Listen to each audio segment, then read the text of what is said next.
欢迎回到加盟小厨房。今天呢，咱们来聊一聊空气炸锅怎么洗、怎么保养。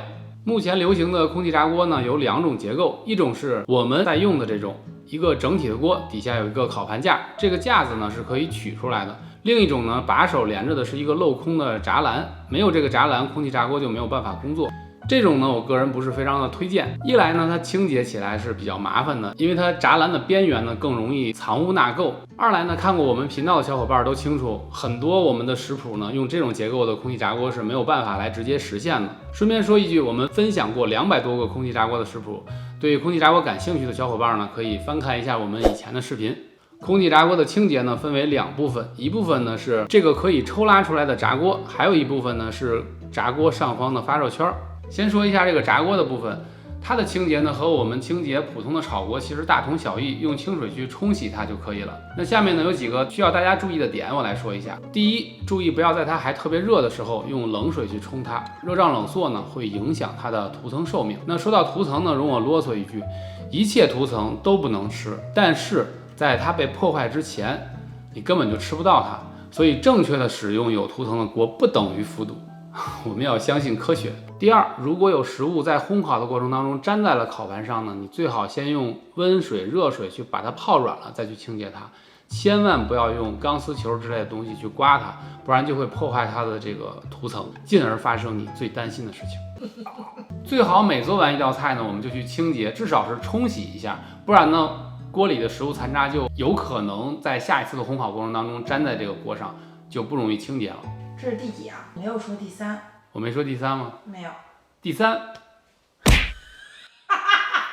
最后呢，就是很多人都不知道空气炸锅的这部分是可以放进洗碗机去洗的，所以我们推荐至少每周1次用洗碗机去清洗空气炸锅的这一部分。洗碗机呢，真的比手洗的要干净非常多，也方便非常多，省事儿非常多，所以相信科学。下面呢，给大家说一下空气炸锅的发热圈的清洁。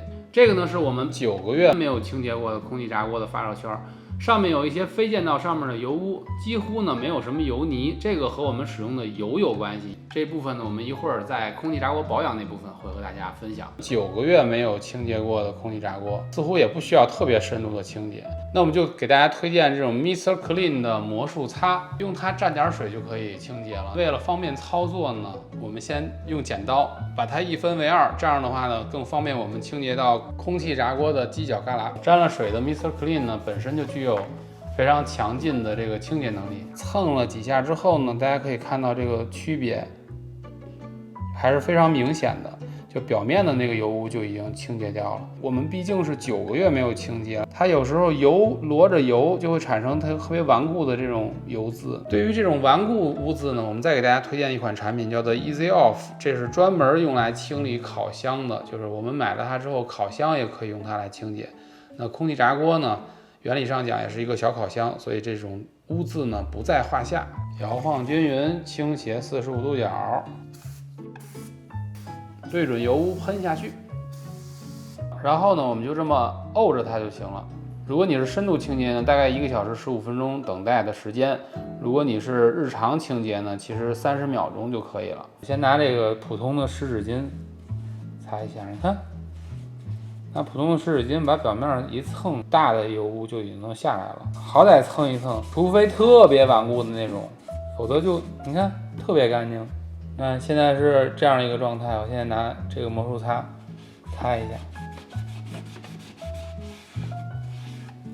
这我只泡了其实不到1个小时。如果你需要这个特别干净的，那你其实平时勤清洗就不会。对，9个月没洗就是太脏了，实际上就是不需要特别的用力。那我也没有特别用力，这个擦一下就干净了。所以推荐给大家这个产品还是比较好用的。清洁的最高境界呢是不需要清洁。那下面呢，我们就来聊一聊空气炸锅的保养。刚才就说到了，我们用到的油是我们的秘诀之一。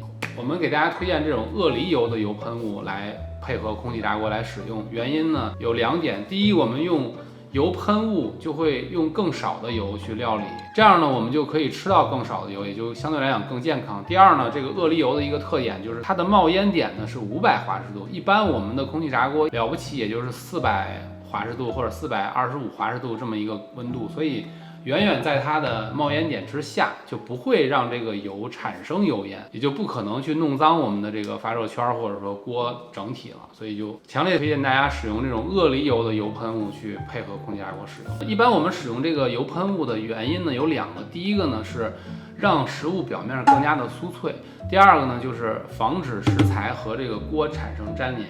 那如果你是第2个原因去使用油喷雾呢，我再推荐你另外一个产品，就是这种硅胶垫儿。你用了它，连油喷雾你都不需要使用了，就是它完全不会粘食材。首先不会跟这个硅胶垫儿产生粘黏，这硅胶垫儿也不可能跟这个锅产生粘黏，而且它这个本身上面是有镂空的，所以呢也不影响它这个热风循环，就你食材还是能保持这个表面酥脆。这样呢就是基本上用到的是零油，就完全不需要油，也不会粘，然后我们空气炸锅也不会脏。我们用的这一套呢是一套2个，是用德国最好的食品级硅胶去做的。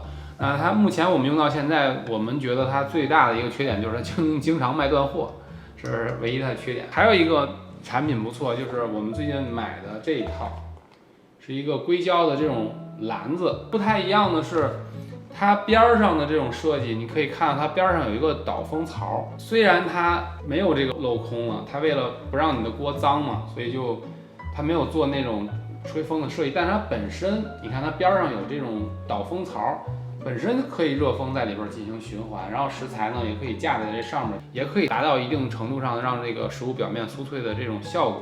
话要说回来，我还是不推荐大家主要用这个东西，它毕竟它底下是硅胶的，它不是像空气炸锅一样底下是金属的，它这个达不到空气炸锅的那个温度，所以说我们推荐用它来复热东西。就比如说你剩了一点东西，第2天你想把它加热一下，就加热那5分钟，可能你去洗个锅就比较的麻烦。